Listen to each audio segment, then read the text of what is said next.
GS for all के इस class में आपका स्वागत है। हम लोग प्राचीन इतिहास के इस रिवीजन सीरीज को देख रहे हैं, जिसमें से आपको आज भी 30 क्वेश्चन मिलेंगे। तो आज का टॉपिक है वैदिक के सभ्यता, और जिसमें ऋग्वैदिक काल और उत्तर वैदिक के काल को देखा जाएगा, फिर महाजनपद काल को देखा जाएगा, और इस तरह आप 30 प्रश्नों के लमसम में प्रश्न डिस्कशन के साथ बताए जाएंगे, और इससे आपके एंशिएंट हिस्ट्री के बहुत से कॉन्सेप्ट रिवीजन होंगे। आइए हम देखते हैं पहले प्रश्न को। इस नदी का उल्लेख ऋग्वेद जैसे प्राचीन भारतीय ग्रंथों में अतिशयोक्ति यानी एग्जैगरेशन के रूप में किया गया है, और यह पिछले एक शताब्दी से वैज्ञानिक जिज्ञासा का विषय रहा है। ऋग्वेद में इसे नदी तमा, देखिए याद है, नदी तमा कहा गया है। यह किस नदी की बात की गई है? तो क्या गंगा की बात की गई है, घाघरा की बात की गई है, ब्रह्मपुत्रा नदी की, या सरस्वती नदी की? तो इसका सही उत्तर होगा डी, सरस्वती नदी। तो अब हम इसमें देखें ऋग्वेद वैदिक के साहित्य, खासकर ऋग्वेद जो प्राचीन ग्रंथ है, उसमें किस नदी को नदीतमा कहा गया है? मतलब नदीतमा का अर्थ होता है पवित्र नदी। सबसे पवित्र नदी जो है वो सरस्वती नदी है, पवित्र नदी। और यदि गंगा का देखा जाए तो इसका मात्र एक बार ऋग्वेद में उल्लेख हुआ है, घाघरा का भी उल्लेख हुआ है। और एक अगर प्रश्न पूछा जाता है सर्वाधिक उल्लेख जो है, सर्वाधिक उल्लेख अगर देखा जाए तो यह सिंधु नदी का हुआ है। तो आपको ध्यान रखना है, सर्वाधिक उल्लेख सिंधु नदी का हुआ है, और गंगा का उल्लेख एक बार हुआ है, जबकि यमुना का उल्लेख जो है 3 बार हुआ है। तो ये आप तथ्य ध्यान में रखिए। अब आगे देखिए दूसरा क्वेश्चन, निम्नलिखित में से कौन आर्यों का सबसे महान देवता था? तो ये ऋग्वैदिक के काल की बात की जा रही है, और इसमें इंद्र महान देवता थे। तो अगर यदि प्रश्न पूछा जाए कि वैदिक काल में किस देवता का महत्व सर्वाधिक था, तो वो इंद्र का था, जो कि आप जानते हैं कि इंद्र जो है वर्षा के देवता है, वर्षा के देवता इंद्र है, युद्ध के देवता है, युद्ध के देवता।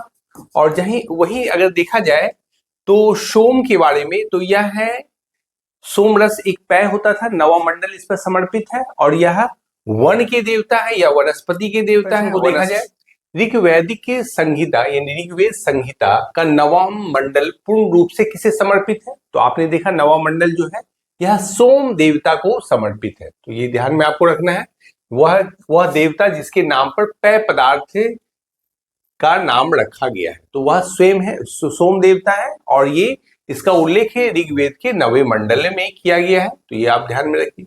चौथा देखिए प्रश्न, वेद शब्द संस्कृत धातु विद से लिया गया है, जिसका अर्थ क्या होता है? तो यह ज्ञान होता है यानी नॉलेज होता है। तो ये आप ध्यान में रखिए।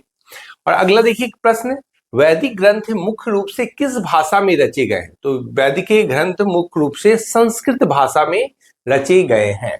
यहाँ पर प्राकृत और पाली भी दिया है, तमिल भी दिया है, लेकिन आपको पता होना चाहिए ये तमाम प्राचीन भाषा है, जिसमें वैदिक ग्रंथ मुख्य रूप से संस्कृत में रचे गए हैं। और जानते हैं जैसा कि वेद को श्रुति कहा गया है, मतलब सुनकर एक पीढ़ी से दूसरे पीढ़ी यह स्थानांतरित हुआ है। तो उस समय किसी भी प्रकार के ऐसे लिपि प्रमाणित नहीं थे, लेकिन भाषा के रूप में या डायलेक्ट के रूप में संस्कृत का प्रचलन था, और संस्कृत में ही वैदिक के ग्रंथों की रचना हुई। अगले क्वेश्चन को देखा जाए, छठा क्वेश्चन, निम्नलिखित में से ऋग्वैदिक के लोगों का मुख्य व्यवसाय क्या था? तो दिया है कृषि, व्यापार, पशुपालन, मछली पकड़ना। तो आर्य लोगों का जो ऋग्वैदिक के कालीन आर्य थे, उनका जीवन जो था वह घुमंतु जीवन था, ये तो आपको ध्यान में रखना है। और इनका मुख्य व्यवसाय जो था पशुपालन था, मतलब ये लोग पशुचारणिक समाज से थे, मतलब यह गाय के चराने के लिए, मतलब गाय के भोजन के लिए यह नए चारागाह की खोज में यह भारत की ओर आए। जैसा कि मैक्स मुलर ने कहा है कि आर्यों का जो मुख्य स्थान था वो मध्य एशिया था, और मध्य एशिया से यह भारत में सब सैंधव प्रदेश में आए, और इसके बाद पंजाब होते हुए यह आर्यावर्त के क्षेत्र में प्रवेश करते हैं। आर्यावर्त तो एक्चुअली उत्तर भारत को ही कहा जाता है, लेकिन उस समय देखा जाए ब्रह्मावर्त और अन्य क्षेत्र में प्रवेश करते हुए इस प्रकार पूरे भारत का ये लोग आर्यीकरण कर रहे थे। आगे देखिए 7वां क्वेश्चन, ऋग्वैदिक समाज में गविष्टि शब्द का प्रयोग किसके लिए होता है? तो गविष्टि का प्रयोग होता है पशुओं के लिए युद्ध। गविष्टि एक्चुअल गाय को कहा जाता है, गाय के लिए युद्ध ही गविष्टि होता था, युद्ध है, और गाय को अधन्या कहा जाता था। ये भी आप ध्यान लीजिए, अधन्या मतलब वध ना करने योग, वध ना करने योग, अधन्य। तो ये भी आप ध्यान में रखें। आठवां देखिए, ऋग्वैदिक के काल में राजनीतिक संगठन की मूल इकाई क्या थी? तो यहाँ देखिए जनपद है, कुल है, महाजनपद है और ग्राम है। तो यहाँ पे बोलता है मूल इकाई यानी फंडामेंटल जो यूनिट थी वो क्या थी? तो किससे तैयार होते थे? ये कुल से तैयार होता था। तो आपने पढ़ा होगा, अगर ऋग्वैदिक के समाज को देखा जाए तो उसमें पहला जो यूनिट है वो कुल है, उसके बाद आप देख सकते हैं ग्राम है, और उसके बाद विष है, और उसके बाद जन है। तो आप इसके प्रधान को भी ध्यान में रखिए। कुल के प्रधान को कुलप कहा जाता है, ग्राम के प्रधान को ग्रामनी कहा जाता है, ग्रामनी, और विष के प्रधान को विषपति कहा जाता है, विषपति, और यहाँ पर आगे देखा जाए जन के प्रधान को गोप, या आगे चल के इसको राजन कहा जाता है। तो ये आपको ध्यान रखिए, प्रारंभिक जो कि राजनीतिक संगठन की मूल इकाई कुल थी। नवा प्रश्न देखिए, मतलब ऋग्वैदिक के काल में पूजा जाने वाला सर्वोच्च देवता कौन था? यानी प्रमुख देवता के रूप में पूछा गया। और ऋग्वैदिक के काल में तो यहाँ इंद्र दिया है, प्रजापति दिया है, विष्णु दिया है और शिव दिया है। तो यह होगा इंद्र होगा, जिसे आपको कहा गया था इंद्र को वर्षा का देवता, या देखा जाए युद्ध के देवता है। और बाद में इसे इसका नाम है, कई इतिहासकारों ने पुरंदर भी रखा है। पुरंदर मतलब दुर्ग को तोड़ने वाले। और किन्हीं इतिहासकारों का मत है कि आर्यों ने ही हड़प्पा सभ्यता को नष्ट किया था। वो दुर्गीकरण में, तो दुर्ग में रहते थे हड़प्पा वाले, और इंद्र जिसे पुरंदर कहा गया है मतलब दुर्ग को तोड़ने वाला। 10 नंबर प्रश्न को देखा जाए, उत्तर वैदिक के काल आमतौर पर किस धातु के उपयोग से जुड़ा हुआ था? तो यहाँ पर देखिए तांबा दिया हुआ है, कांसा दिया हुआ है, लोहा दिया हुआ है और सोना दिया हुआ है। तो जैसे जानते हैं कि तांबा को कॉपर कहा जाता है, कॉपर, लोहा जो है आपका आयरन हो गया, और सोना हो गया, गोल्ड हो गया, एयू है इसका सिंबल, और कांसा जो है एक प्रकार से मिश्र धातु है। यह देखा जाए तो यह कॉपर और टीन यानी स्टेनम से मिलकर बना होता है कांसा। तो यहां बोल रहा है उत्तर वैदिक काल आमतौर पर किस धातु के उपयोग से जुड़ा हुआ था? तो आप जानते हैं उत्तर वैदिक के काल में ही 1000 के लमसम देखा जाए तो लोहे की खोज हुई थी, और यह आर्यों का एक प्रमुख चीज था, मतलब लोहा। तो यहाँ उत्तर वैदिक काल किस धातु के उपयोग से जुड़ा हुआ था? तो लोहे के उपयोग से। और जबकि जानते हैं आप कांसा जो है हड़प्पा काल से जुड़ा हुआ था। और पहली जो धातु खोजी गई है भारतीय उपमहाद्वीप में, यानी मनुष्य धातु से जो परिचित हुआ था भारतीय उपमहाद्वीप का, वह क्या था? कॉपर था, याद रखिएगा, तामस। और देखिए अगला क्वेश्चन 11 नंबर, उत्तर वैदिक काल के दौरान आर्यों के विस्तार से मानवीय प्रवास एवं बस्तियां किस क्षेत्र में बसी? मतलब देखा जाए उत्तर वैदिक काल में आर्यीकरण किस प्रदेश का हुआ?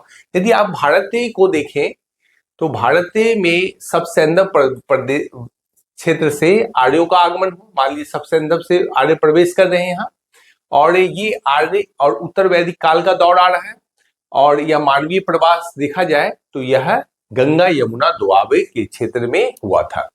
अगला देखिए क्वेश्चन, चित्रित धूसर मृदभांड यानी पेंटेड ग्रेवेयर यानी पीजीडब्ल्यू संस्कृति किस युग से संबंधित है? तो इसको हम कहेंगे उत्तर वैदिक युग से। तो ये आप तथ्य ध्यान में रखिएगा।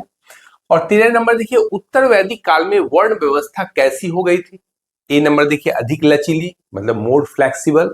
दूसरा देखिए पूरी तरह समाप्त हो गई थी, वंशानुगत और कठोर योग्यता आधारित। तो जानते हैं कि आप उत्तर वैदिक काल में वंशानुगत और कठोर हो गई थी। जैसे आपने वैदिक के काल में अध्ययन किया होगा, जहां ऋग वैदिक के काल का दौर था, तो वहां यदि किसी व्यक्ति की आइडेंटिटी यानी पहचान पूछी जाती थी तो वह जन्म के आधार पर ना होकर कर्म के आधार पर था, मतलब कर्मणा था ना कि जन्मना। जबकि उत्तर वैदिक के लेटर वैदिक के एज में यदि आ जाते हैं तो आप तो देखते हैं यहाँ पर कर्मणा ना हो के अब कर्मणा ना होके अब जन्मना होगा, मतलब जन्म के आधार पर ही आपके वर्ण का निर्धारण होगा। तो वंशानुगत और कठोर उत्तर वैदिक काल में व्यवस्था हो गई थी। उत्तर वैदिक काल में गोत्र प्रणाली मतलब गोत्र आ गया, लीनेज एक प्रकार का, की शुरुआत किस उद्देश्य से की गई थी? तो पहला दिया है व्यापारिक संघों की पहचान के लिए, विवाह को नियंत्रित करने के लिए, कर लगाने के लिए, कृषि गतिविधियों के विस्तार के लिए। तो इसका उत्तर होगा विवाह को नियंत्रित करने के लिए। तो गोत्र नामक जो संस्था है उसका शुरुआत उत्तर वैदिक काल में हुआ था, उत्तर वैदिक के काल। और आप जानते हैं कि कहा गया है कि हिंदू धर्म में जो मतलब 8 ऋषियों के संतान जो हैं, जैसे आपने सांडिल्य देखा, कश्यप देखा, भारद्वाज देखा, ये बहुत से ऋषि थे और उन्हीं की संतान आगे चलकर यह भारतीय उपमहाद्वीप में छा गई थी। और ये कहा जा रहा है कि गोत्र नामक जो संस्था आई तो उसे मतलब भाई बहन के बीच विवाह को वो नियंत्रित किया गया। इसमें गोत्र का अर्थ एक ही ऋषि की संतान होना है और एक ही ऋषि की संतान के मध्य वैवाहिक संबंध स्थापित नहीं किए जा सकते हैं। अतः देखिएगा गोत्र एक होने पर भाई बहन का संबंध माना जाता है। तो यह विवाह को नियंत्रित करने के लिए आया था। तो 15 नंबर देखिए, आश्रम प्रणाली जीवन को कितने चरणों में विभाजन की शुरुआत की गई थी? तो ये 4 चरण में। आप जानते थे कि उत्तर वैदिक काल में ही आश्रम प्रणाली आई थी जिसमें आप 25 साल के 4 आश्रम में जीवन को बांटा गया था। देखिए 25 वर्ष और फिर 25 वर्ष। मतलब कहा जाता था जीव की आयु यानी एक मानव की आयु 100 वर्ष से निर्धारित की गई है। वेद में भी कहा गया है जीवेन शरदः शतम्, यानी जीव जो है 100 साल तक आयु प्राप्त करे, जिसमें 25 साल ब्रह्मचर्य आश्रम के लिए, 25 साल अगर देखा जाए तो गृहस्थ आश्रम के लिए, 25 साल देखा जाए वानप्रस्थ आश्रम और 25 साल संन्यास आश्रम के लिए। तो ये आश्रम प्रणाली उत्तर वैदिक काल में आई थी और यह 4 चरणों में था। 16 नंबर देखिए, उत्तर वैदिक युग में प्रमुख राजनीतिक इकाई के रूप में क्या उभरी? तो यहाँ पर देखिए जन है, महाजनपद है, जनपद है और संघ है। तो आपने देखा था ऋग्वैदिक के काल में जन आ चुके थे, कबीला और बहुत से जन थे। जन में आपने 5 जन का नाम सुना होगा, यदु, अनु, तुर्वस, व्रीहि, ये सब जन थे। तो ये उत्तर वैदिक के काल में यदि देखा जाए तो जनपद आ गया, यानी बहुत से जन एक साथ मिले तो ये जनपद इकाई के रूप में उभरे थे। अगला देखिए 17 नंबर, रासु और अश्वमेध यज्ञ किस उद्देश्य के लिए किया जाता था? तो यहाँ पर देखिए यज्ञ प्रणाली की शुरुआत हो गई थी और मतलब उत्तर वैदिक काल थोड़ा जटिल कर्मकांड को प्रोत्साहित किया था। तो इसमें कृषि उत्पादन बढ़ने के लिए, राजशाही अधिकार स्थापित करने के लिए, इंद्र की पूजा के लिए, अकाल को रोकने के लिए। तो आप ध्यान में रखिए अश्वमेध यज्ञ और रासु यज्ञ राजशाही अधिकार स्थापित करने के लिए किया गया। मतलब एक कहा जाता है अश्वमेध यज्ञ में राजा जो है एक ही घोड़ा अपने क्षेत्र में छोड़ता था और यदि घोड़ा को यदि कोई पकड़ ले, अगर दूसरे राजा जो उसके अधीनस्थ होना चाहते थे वो तो या तो घोड़े को अपने क्षेत्र से जाने देते थे और जिसके द्वारा घोड़ा छोड़ा गया है उसकी अधीनता स्वीकार कर लेते थे। लेकिन यदि अधीनस्थ नहीं रहना चाहता है कोई राजा तो वो युद्ध में चुनौती देता था। तो यही अश्वमेध यज्ञ का विधान था। और रासु यज्ञ जब मान लीजिए एक तरफ से कोरोनेशन मतलब राजा के उत्तराधिकार की घोषणा की जाती थी या राज सिंहासन का पद प्राप्त किया जाता था, रासु यज्ञ का आयोजन करवाई जाती थी। नंबर प्रश्न, ब्राह्मण ग्रंथ निम्नलिखित में किससे संबंधित है? धार्मिक प्रार्थनाएं, यज्ञों के नियम, दार्शनिक विचार विमर्श, कानून और दंड। तो आपको ये ध्यान रखना चाहिए यज्ञों के नियम ब्राह्मण ग्रंथ में दिए गए हैं और आपको ऋग्वेद के बाद शतपथ ब्राह्मण एक प्रमुख ग्रंथ के रूप में जाना जाता है। आगे देखिए उपनिषद निम्नलिखित में से किस विषय पर बल देता है? तो यज्ञ अनुष्ठान, भौतिक समृद्धि और देखिए अगला क्या दिया हुआ है,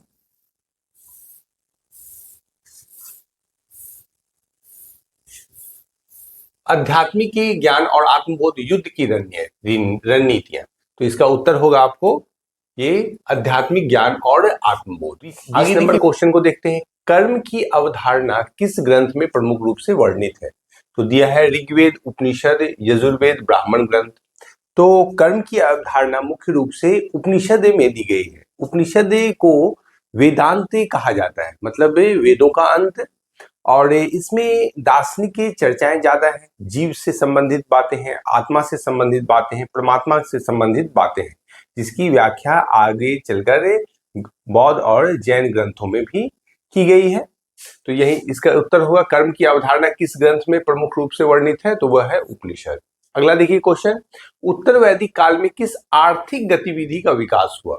तो आप उत्तर वैदिक के काल में अस्थायी कृषि का विकास हुआ, जिसके कारण बहुत से आगे चलकर व्यवसाय बढ़ने लगे, वासोवाय, चर्मन व्यवसाय, बहुत से चीजें आए। तो इसका उत्तर होगा अस्थायी कृषि हो गई। और देखिए 22 नंबर क्वेश्चन, निष्क नामक सिक्कों का मुख्य रूप से प्रयोग किसके लिए किया जाता था? तो यह था, देखा जाए, देखिए धार्मिक के भेंट है, दैनिक लेन देन है, भूमि मापने के लिए है, युद्ध की वित्तीय व्यवस्था के लिए है। तो यह दैनिक के लेन देन ना होकर धार्मिक के भेंट के रूप में निष्क का प्रयोग होता था। तो निष्क अगर देखा जाए ये कोई सिक्का नहीं था, बल्कि अगर देखा जाए तो यह स्वर्ण आभूषण थे। निष्क और शतमान, निष्क और शतमान, और यहाँ किसी प्रकार की मुद्रा का प्रचलन नहीं था वैदिक के काल में। और ये निष्क, शतमान जो स्वर्ण आभूषण थे उसी का प्रयोग लेन देन में होता था। नंबर क्वेश्चन देखिए, ऋग वैदिक से उत्तर वैदिक युग में संक्रमण यानी दोनों के बीच के फेज के संबंध में निम्नलिखित कथनों पर विचार कीजिए। उत्तर वैदिक काल में जनजातीय शासन के स्थान पर बड़े राज्यों का उदय हुआ। बात सही है, मतलब देख रहे हैं, जन से जनपद बन रहा है और जनपद से आगे की ओर महाजनपद बनेगा, लेकिन जनपद बड़े राज्यों के रूप में उभरे हैं। यज्ञ और अनुष्ठान अधिक विस्तृत हो गए, जिससे ब्राह्मणों की शक्ति बढ़ गई। ये भी कथन सही है, मतलब इसमें कर्मकांडे का ज्यादा प्रचलन व्याप्त हो गया। तीसरा देखिए, राजशाही की अवधारणा अधिक दिव्य बनी और शासकों ने अश्वमेध यज्ञ करना प्रारंभ कर दिया। ये भी बात सही है। तो इसका देखिए कौन होगा उत्तर, 1, 2 और 3 डी उत्तर सही होगा। 24 नंबर, उत्तर वैदिक के काल की राजनीतिक संरचना के बारे में निम्नलिखित कौन से कथन सही है? सभा और समिति ने अपना पुराना महत्व खो दिया। बात सही है। आप जानते हैं कि सभा और समिति को अथर्ववेद में प्रजापति की 2 पुत्रियां कही गई थी, और सभा जो थी वह संभ्रांत लोगों की संस्था थी। संभ्रांत लोग इसमें बैठते थे, संभ्रांत लोग, और इस समिति जो थी आम जनों की सभा थी। समिति यद्यपि सभा से शक्तिशाली थी और यही राजा को चुनने का काम करता था, लेकिन सभा और समिति ने अपना पुराना महत्व खो दिया। बात सही है। अब राजा प्रमुख होने लगा। राजा ने अपनी सत्ता को वैध ठहराने के लिए राजसु और वाजपेयी यज्ञ प्रारंभ किया। बात ये भी सही है। और तीसरा देखिए, वंशानुगत राजतंत्र सामान्य प्रथा बन गई। सही बात है, राजा शक्तिशाली हो गया और वह पद आगे चल के अनुवांशिक ही हो गया। तो इसमें भी देखा जाए तो डी सही है, 1, 2 और 3। आगे देखिए, उत्तर वैदिक काल के दौरान आर्थिक विकास के बारे में निम्नलिखित कथनों पर विचार कीजिए। पहला देखिए, कृषि प्रमुख व्यवसाय बन गया और भूमि स्वामित्व का महत्व बढ़ गया। बात सही है। दूसरा, लौह उपकरणों और औजारों के उपयोग से कृषि उत्पादन का अधिशेष हुआ। मतलब देखा जाए तो लौह उत्पादन ने कृषि क्रांति को आगे बढ़ाया, जिससे सरप्लस से प्रोडक्शन हुआ। मतलब लोग अपने उपभोग के अतिरिक्त जो बचते थे उसे मंडी में अनाज को सप्लाई कर देते थे। ये इसी को अधिशेष कहा जाता है। और तीसरा देखिए, आत्मनिर्भर ग्राम आर्थिकी पर निर्भरता के कारण व्यापार और वाणिज्य में गिरावट आई, जो कि यह कथन सही नहीं है। तो इसका उत्तर होगा 1 और 2। ध्यान में रखिए। अगली प्रश्न को देखिए, उत्तर वैदिक काल की सामाजिक संरचना के बारे में निम्नलिखित में से कौन से कथन सही है? तो यहाँ पर दिया हुआ है, पहला, प्रारंभ में गोत्र प्रणाली का उद्भव ब्राह्मण समुदाय में विवाहों को नियंत्रित करने हेतु हुआ। मतलब गोत्र उत्तर वैदिक के कालीन समाज के प्रमुख लक्षण है। यह ऋग वैदिक के कालीन का नहीं था, और गोत्र भारत में आने के बाद यह परंपरा शुरू हुई। और देखिए यहाँ पर तो यह कथन सही है, यह विवाह को नियंत्रित करने के लिए हुआ। जीवन के 4 आश्रमों को इस काल में व्यवस्थित किया गया। सही बात है। इसमें 4 आश्रम आपने जाना, ब्रह्मचर्य आश्रम, गृहस्थ आश्रम, वानप्रस्थ आश्रम और संन्यास आश्रम, और यह उत्तर वैदिक काल में ही आए। तीसरा देखिए, जाति व्यवस्था अधिक कठोर हो गई और अंतरजातीय विवाह दुर्लभ हो गए। ये भी सही है। इसमें अनुलोम और प्रतिलोम विवाह का देखा जाए प्रावधान हुआ, जिसके कारण अनुलोम विवाह को तो बाद में चलकर कुछ मान्यता भी प्रदान हुई, लेकिन प्रतिलोम विवाह को निषिद्ध कर दिया गया। मतलब उससे उत्पन्न संतान संपत्ति में उत्तराधिकार हासिल नहीं कर सकते थे और उनकी स्थिति काफी दयनीय हो गई। तो यहाँ पे देखिए, इसमें जाति व्यवस्था कठोर हो गई। ये तीनों कथन सही है, तो इसका उत्तर डी होगा। ऋग वैदिक के और उत्तर वैदिक के समाज के संबंध में निम्नलिखित कथनों पर विचार कीजिए। ऋग वैदिक के समाज समतावादी था। आपको ध्यान में रखना है। पहला क्या बता रहा है, ऋग वैदिक के समाज जो था समतावादी था। जबकि उत्तर वैदिक समाज पदानुक्रम में उभरा। मतलब इसका मतलब हुआ ब्राह्मण, क्षत्रिय, वैश्य और शूद्र, ये 4 अनुक्रम से समाज में उभरा। ये बात सही है। और देखिए दूसरा, उत्तर वैदिक काल में महिलाओं की स्थिति में गिरावट आई और उन्हें सभाओं में भाग लेने का अधिकार खो दिया। यह भी बात सही है। और तीसरा देखिए, उत्तर वैदिक काल में राजतंत्र वंशानुगत हो गया और धार्मिक तर्कों से समर्थित हुआ। यह भी बात सही है। तो इसका उत्तर क्या होगा? 1, 2 और 3 दोनों होगा उत्तर, तीनों होगा उत्तर। तो इसमें देखिए उत्तर वैदिक काल में महिलाओं की स्थिति में गिरावट आई, बात सही है, और उन्हें सभाओं में भाग लेने का अधिकार खो दिया। जैसे कि आप उत्तर वैदिक काल में आश्रम व्यवस्था देख रहे हैं, तो आश्रम व्यवस्था और जाकर जटिल हुई। इसमें शूद्र और महिलाओं को वंचित कर दिया गया। यज्ञोपवीत के संस्कार से भी शूद्र और महिलाओं को वंचित किया गया। तो यह तीनों कथन सही है। ये देखिए 28 नंबर, चित्रित धूसर वृद्धभांड यानी पीजीडब्ल्यू चरण में लौह के उपयोग के संबंध में निम्नलिखित कथनों पर विचार कीजिए। पीजीडब्ल्यू संस्कृति ने सिंधु गंगा क्षेत्र में लौह औजारों और हथियारों की शुरुआत को चिन्हित किया। बात सही है, यह उत्तर वैदिक काल की विशेषता है। दूसरा देखिए, लौह के आगमन से कृषि का विस्तार और बड़ी बस्तियों का विकास हुआ। यह भी बात सही है। उत्तर वैदिक ग्रंथों में युद्ध और कृषि गतिविधियों में लौह के उपयोग का उल्लेख है। यह भी सही है। तो यह तीनों ही कथन सत्य है। इस नंबर क्वेश्चन देखा जाए तो यहाँ वेदों और उपनिषदों के बारे में निम्नलिखित कथनों पर विचार कीजिए। पहला क्या है? वेद मुख्यतः विभिन्न देवताओं को समर्पित स्रोत है, जबकि उपनिषद दार्शनिक चर्चा पर केंद्रित है। बात सही है। दूसरा देखिए, उपनिषदों ने वेदांत दर्शन की नींव रखी। सही बात है। तीसरा दिया हुआ है, ऋग्वेद चारों वेदों में सबसे प्राचीन है। बात सही है। तो इसका उत्तर आपका होगा A, B और C, मतलब 1, 2 और 3 तीनों सही। आगे आइए अगले प्रश्न पर, 30 नंबर, उत्तर वैदिक काल में धर्म और अनुष्ठानों के संबंध में निम्नलिखित में से कौन सा कथन सही है? यहाँ देखिए धर्म और अनुष्ठान की बात बोल रहा है। पहला, इंद्र और वरुण जैसे देवताओं का महत्व घट गया, जबकि विष्णु और रुद्र का महत्व बढ़ गया। बात सही है। आप देखे थे ऋग्वैदिक के काल में इंद्र प्रमुख देवता थे, जो कि युद्ध और वर्षा के देवता थे। मतलब कबीले में होने के कारण ऋग्वैदिक के कालीन लोग युद्ध में ज्यादा रत थे और हर एक कबीला एक दूसरे पर देखा जाए तो आक्रमण करता था, तो जिसके कारण युद्ध की बारंबारता थी और इंद्र प्रमुख देवता के रूप में थे। लेकिन बाद के काल में, उत्तर वैदिक काल में, विभिन्न प्रकार के कृषि कर्म और व्यवसाय की उन्नति हुई, जिसके कारण अगर देखा जाए तो युद्ध की बारंबारता कम हुई और व्यवसाय का सृजन ज्यादा हुआ, जिसके कारण नए नए व्यवसाय सामने आने लगे और प्रजापति प्रमुख स्थान प्राप्त कर लिए। प्रजापति, तो जहां ऋग्वैदिक के काल में इंद्र को महत्व था, वहीं उत्तर वैदिक काल में प्रजापति का महत्व बढ़ गया। तो आपको ध्यान में रखना पड़ेगा। और ये देखिए विष्णु और रुद्र का भी महत्व बढ़ा था। सही है ये कथन। रासु और अश्वमेध जैसे विस्तृत यज्ञ राजशाही व्यवस्था का केंद्र बने। बात सही है। और तीसरा देखिए, भक्ति यानी व्यक्तिगत भक्ति प्रमुख धार्मिक क्रांति बन गई। ये नहीं है, ये है मध्यकालीन भारत में, इसको भक्ति आंदोलन में आप देखिएगा, या फिर उस समय भी कुछ भक्ति का विकास हुआ, प्राचीन समय में भी, लेकिन वह 7वीं शताब्दी में भक्ति आंदोलन देखेंगे वहां। अब देखिए यहाँ इसमें कौन सा 1 और 2 कथन सत्य है? तो देखिए इसका उत्तर होगा ए, केवल 1 और 2 सत्य है। तो इस प्रकार आज आपने 30 प्रश्नों को देखा, जिससे आप वैदिक और उत्तर वैदिक काल, मतलब ऋग्वैदिक काल और उत्तर वैदिक काल से संबंधित प्रश्न महत्वपूर्ण थे। तो इसे बार बार रिवीजन कीजिए। आज के लिए इतना ही, फिर हम कल नए प्रश्नों के साथ मिलते हैं। तब तक के लिए धन्यवाद।